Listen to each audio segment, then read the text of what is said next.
ಮೊಟ್ಟ ಮೊದಲಿಗೆ ಹಜರತ್ ಮೊಹಮ್ಮದ್ ಪೈಗಂಬರರನ್ನು ನನ್ನ ಮನದಾಳದಲ್ಲಿ ಸ್ಥಾಪಿಸಿ ಅಥಣಿಯ ಆರಾಧ್ಯ ದೇವರಾಗಿರತಕ್ಕಂಥ ಶ್ರೀ ಸಿದ್ದೇಶ್ವರ ದೇವರುಗಳನ್ನು ನೆನೆಸುತ್ತಾ, ಹಾಗೆ ಮಹಾ ತಪಸ್ವಿಯಾಗಿರತಕ್ಕಂಥ ಶ್ರೀ ಶಿವಯೋಗಿ ಮುರುಗೇಂದ್ರ ಸ್ವಾಮೀಜಿಗಳಲ್ಲಿ ಕೋಟಿ ಕೋಟಿ ನಮನಗಳನ್ನು ಸಲ್ಲಿಸ್ತಾ, ನಡೆದಾಡುವ ದೇವರೆಂದೇ ಪ್ರಖ್ಯಾತಿ ಹೊಂದಿರತಕ್ಕಂಥ ಅಥಣಿಯ ಮರುಳಶಂಕರ ದೇವರನ್ನು ಜ್ಞಾಪಿಸುತ್ತಾ, ಮಹನೀಯರೇ, ನಾನು ನಿಮ್ಮ ಇಮ್ತಿಯಾಜ್ ಮಾಡುವಂಥ ಕೋಟಿ ಕೋಟಿ ನಮಸ್ಕಾರಗಳು.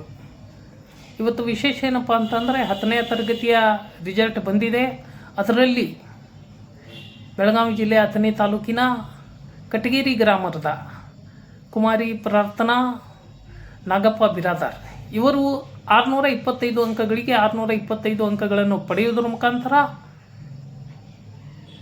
ಕರ್ನಾಟಕಕ್ಕೆ ಪ್ರಥಮ ಸ್ಥಾನವನ್ನು ಹೊಂದಿ ಈ ಬೆಳಗಾವಿ ಜಿಲ್ಲೆಯ ಹಾಗೂ ಅಥಣಿ ತಾಲೂಕಿನ ವಿಶೇಷವಾಗಿ ಕಟಗೇರಿ ಗ್ರಾಮದ ಹೆಸರನ್ನು ಕೀರ್ತಿ ಪತಾಕೆಯನ್ನು ಹಾರಿಸಿದ್ದಾರೆ ಅಂಥೇಳಿ ನಾವು JDS ಪಕ್ಷದ ಮುಖಾಂತರ ಅವರಿಗೆ ಅಭಿನಂದನೆಗಳನ್ನು ಸಲ್ಲಿಸ್ತಾ ಇದ್ದೇನೆ. ಬಂಧುಗಳೇ, ಕಟಗೇರಿ ಅಂತ ಹೇಳಿದರೆ ನಮಗೆ ನೆನಪಾಗುವುದು ಕಟಗೇರಿಯ ಗ್ರಾಮ ದೇವತೆ ಆಗಿರತಕ್ಕಂಥ ಶ್ರೀ ಲಕ್ಕವ್ವ ದೇವಿ ತಾಯಿಯವರು. ಹಾಗೂ ಕಟಗೇರಿಯಿಂದ ಕೊಕಟ್ನೂರಕ್ಕೆ ಹೋಗುವಂಥ ಸಂದರ್ಭದಲ್ಲಿ ಕೊಕಟ್ನೂರದಲ್ಲಿ ನಮಗೆ ಸಿಗುವುದು ಶ್ರೀ ಯಲ್ಲಮ್ಮ ತಾಯಿಯವರು. ಇಂಥ ಒಂದು ಪವಾಡ ದೈವಿಕ ಶಕ್ತಿ ಹೊಂದಿರತಕ್ಕಂಥ ಗ್ರಾಮಗಳಿಂದ ಬಂದು ತನ್ನ ಸಾಧನೆಯನ್ನು ತೋರಿ, ಅದು ಸರ್ಕಾರಿ ಶಾಲೆಯಲ್ಲಿ ತನ್ನ ಸಾಧನೆಯನ್ನು ತೋರಿ 625 ಅಂಕಗಳಿಗೆ 625 ಅಂಕಗಳನ್ನು ಪಡೆಯುವುದರ ಮುಖಾಂತರ ಅಥಣಿ ತಾಲೂಕಿನ ಹೆಸರನ್ನು ಇಡೀ ಕರ್ನಾಟಕವು ಅಥಣಿ ತಾಲೂಕಿನ ಕಡೆ ನೋಡುವಂಥ ಕೆಲಸವನ್ನು ಅವರು ಮಾಡಿದ್ದಾರೆ. ಅವರಿಗೆ ಹಾಗೂ ಇನ್ನೊಂದು ಏನಪ್ಪ ಅಂತಂದರೆ 625 ಅಂಕಗಳಿಗೆ 624 ಅಂಕಗಳನ್ನು ಪಡೆಯುವುದರ ಮುಖಾಂತರ ಐಗಳಿ ಗ್ರಾಮದ ದಶರಥ ಶಿವಾಜಿ ಭೋಸ್ಲೆ ಇವರು ಸಹ 625 ಅಂಕಗಳಿಗೆ 624 ಅಂಕಗಳನ್ನು ಪಡೆಯುವುದರ ಮುಖಾಂತರ ಕರ್ನಾಟಕ ರಾಜ್ಯಕ್ಕೆ ದ್ವಿತೀಯ ಸ್ಥಾನ, ನಮ್ಮ ಬೆಳಗಾವಿ ಜಿಲ್ಲೆ ಹಾಗೂ ಅಥಣಿ ತಾಲೂಕು ಹಾಗೂ ಐಗಳಿ ಗ್ರಾಮಕ್ಕೆ ಅವರೂ ಸಹ ಹೆಮ್ಮೆ ತರುವಂಥ ಕಾರ್ಯವನ್ನು ಮಾಡಿದ್ದಾರೆ, ಕೀರ್ತಿ ಪತಾಕೆಯನ್ನು ಹಾರಿಸಿದ್ದಾರೆ. ಐಗಳಿ ಅಂತ ಹೇಳಿ ಹೆಸರು ಬಂದಾಗ ನಮಗೆ ನೆನಪಾಗೋದು ವಿಶೇಷವಾಗಿ ಅಪ್ಪಯ್ಯ ಸ್ವಾಮಿ ಮುತ್ಯ ದೇವರುಗಳು ಹಾಗೂ ಮಾಣಿಕ್ ಪ್ರಭು ದೇವರುಗಳು. ಇಲ್ಲಿ ಅಥಣಿ ತಾಲೂಕಿನಲ್ಲಿ ವಿಶೇಷವಾಗಿ ನಮ್ಮ ಶಿವಯೋಗಿ ಸ್ವಾಮೀಜಿಗಳನ್ನು ಹಿಡ್ಕೊಂಡು ಹೆಚ್ಚಿಗೆ ಪವಾಡ ಪುರುಷರು, ಮಹಾಸಂತರು, ತಪಸ್ವಿ ಸ್ವಾಮೀಜಿಗಳು, ಶರಣರು ಆಗಿ ಹೋಗಿದ್ದನ್ನು ನಾವು ಇಲ್ಲಿ ನೆನೆಸಬಹುದು. ಐಗಿಳಿಯಲ್ಲಿ ವಿಶೇಷ ಇನ್ನೊಂದು ಏನಪ್ಪ ಅಂತಂದ್ರೆ, ಐಗಿಳಿ ಗ್ರಾಮದ ಹೆಸರು ಬಂದಾಗ ನಾವು ಮಾಜಿ ಶಾಸಕರಾಗಿರತಕ್ಕಂಥ ಶ್ರೀ ಶಹಜಾನ್ ಡೋಂಗರ್ಗಾಂವ್ ಅವರನ್ನು ನೆನಪಿಸಿಕೊಳ್ಳುವುದರಲ್ಲಿ ನನಗನ್ನಿಸ್ತದ ಬಹುತೇಕ ತಪ್ಪೇನಿಲ್ಲ. ಯಾಕಪ್ಪ ಅಂತಂದ್ರೆ ಕರ್ನಾಟಕದಾಗ ಅಥಣಿ ಎಲ್ಲಿ ಐತಿ ಯಾರಿಗೂ ಗೊತ್ತಿಲ್ಲಾಗಿತ್ತು ರೀ. ಅಥಣಿ ಕರ್ನಾಟಕದಾಗ ಎಲ್ಲಿ ಇದೆ ಅನ್ನುವಂಥದ್ದು ಯಾರಿಗೂ ಗೊತ್ತಿರಲಿಲ್ಲ. ಅಂಥ ಸಂದರ್ಭದಲ್ಲಿ ತಮಗೆ ಸಿಕ್ಕಿರತಕ್ಕಂಥ ಒಂದು 5 ವರ್ಷದ ಕಾಲಾವಧಿಯಲ್ಲಿ ಅಥಣಿಯ ಶಾಸಕರಾಗಿ ಆಯ್ಕೆಯಾದ ನಂತರ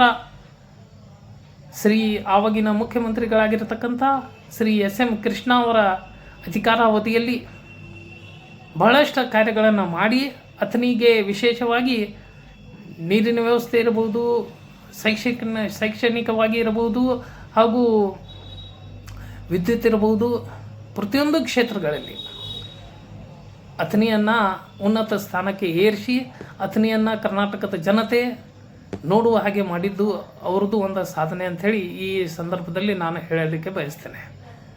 ಬಂಧುಗಳೇ,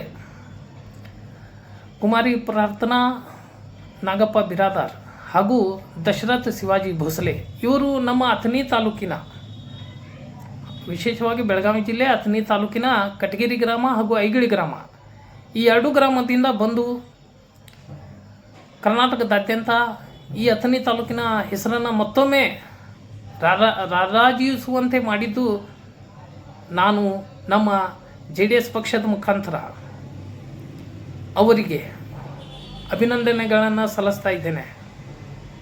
ಅದೇ ಥರ ಇನ್ನೂ ಹೆಚ್ಚಿನ ಸಂಖ್ಯೆಯಲ್ಲಿ ಅಥಣಿ ತಾಲೂಕಿನಲ್ಲಿ SSLC ಪರೀಕ್ಷೆಯಲ್ಲಿ ವಿದ್ಯಾರ್ಥಿನಿಯರು ತೇರ್ಗಡೆಯಾಗಿದ್ದು ಒಂದು ಸಂತೋಷದ ಸುದ್ದಿ ಅಂಥೇಳಿ ನಾನು ಹೇಳಲಿಕ್ಕೆ ಬಯಸ್ತೇನೆ.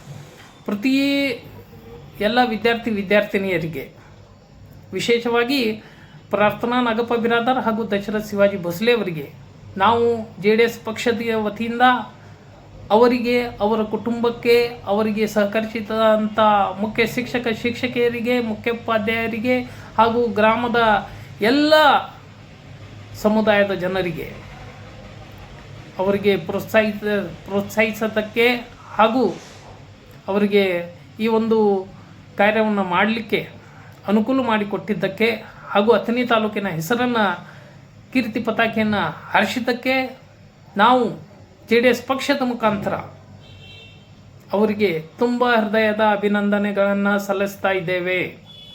ಹಾಗೂ ರಾಜ್ಯ ಸರ್ಕಾರ ಹಾಗೂ ನಮ್ಮ ಸ್ಥಳೀಯ ಶಾಸಕರು ಹಾಗೂ ಜಿಲ್ಲಾ ಉಸ್ತುವಾರಿ ಮಂತ್ರಿಗಳು ಹಾಗೂ ವಿಶೇಷವಾಗಿ ಶಿಕ್ಷಣ ಮಂತ್ರಿಗಳು ಇವರ ಕಡೆ ಗಮನವನ್ನು ಹರಿಸಿ ಇವರಿಗೆ ಬೇಕಾಗಿರತಕ್ಕಂಥ ಮುಂದಿನ ವಿದ್ಯಾಭ್ಯಾಸಕ್ಕೆ ಅನುಕೂಲವನ್ನು ಮಾಡಿಕೊಡ್ಬೇಕಂತ ಹೇಳಿ ಈ ಮುಖಾಂತರ ಆಗ್ರಹಿಸುತ್ತೇವೆ.